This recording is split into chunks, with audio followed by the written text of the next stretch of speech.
But anyway, let's move the happy meter up just a tad. Have you ever been, now I know this has not happened to anybody here, but for me personally, have you ever been going to a place a long time, and I mean, all my life, you know, I was always the youngest one there. And then one day you wake up and you're the oldest? I mean, I don't know where the 40, 50 years in between went. You know, God, I just don't know. But, you know, it does happen. So this is called a bad boy look. It says, I was sitting at the bar, as I sometimes often do, pondering the late night crowd, sipping on a brew. And that's when it hit me. I noticed an alarming trend. And the more that I noticed it, it bothered me no end. There were all these young cowboy tops, and they was standing all about, and they had 3 days worth of whiskers and their shirt tails hanging out. Except for where the buckle was, that part was tucked inside. It's like they couldn't finish getting dressed. Ain't they got no pride? So I turned to the lady next to me. I said, excuse me, ma'am, can I ask you a question? She said, I'll answer if I can.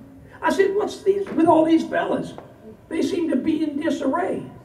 But the women seem to flock to them like hungry horses head for hay. She said, oh, that's the bad boy look. Yeah, it drives the young gals crazy. I took another gander. I said, but it just looks like they're lazy. She said, even though they trim it, their face has to look unshaven. And with every sideways glance, they're saying, me just misbehaving.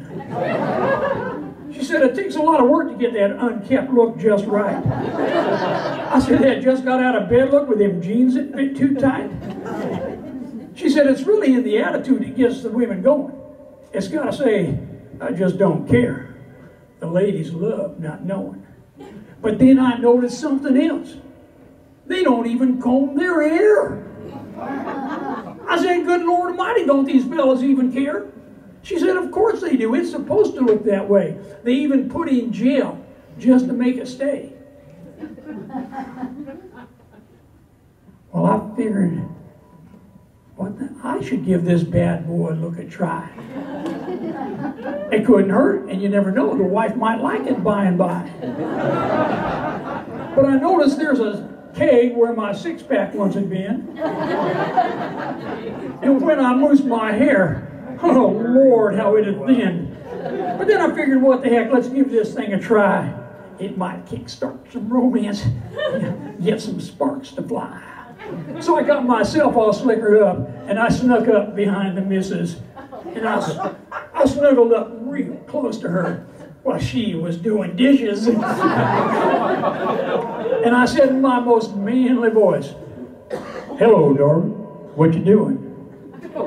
She turned on me with an icy glare.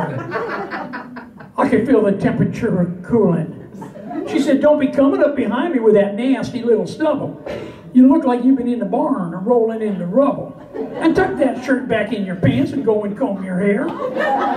She was acting real perplexed. She was giving me the stare. And then she said, what's wrong with you? What in the world do you think you're doing? I said, I'm being sexy just for you. It's romance I'm pursuing. She said, let me tell you what sexy is, just so you'll understand. It's a man who cleans the kitchen and lends a helping hand. It's a man who picks the kids up so I got time to go to the store and then helps me with the groceries when I come walking through the door. So go shave your face and comb your hair and go back to being you. And you might find out what sexy is before the night is through.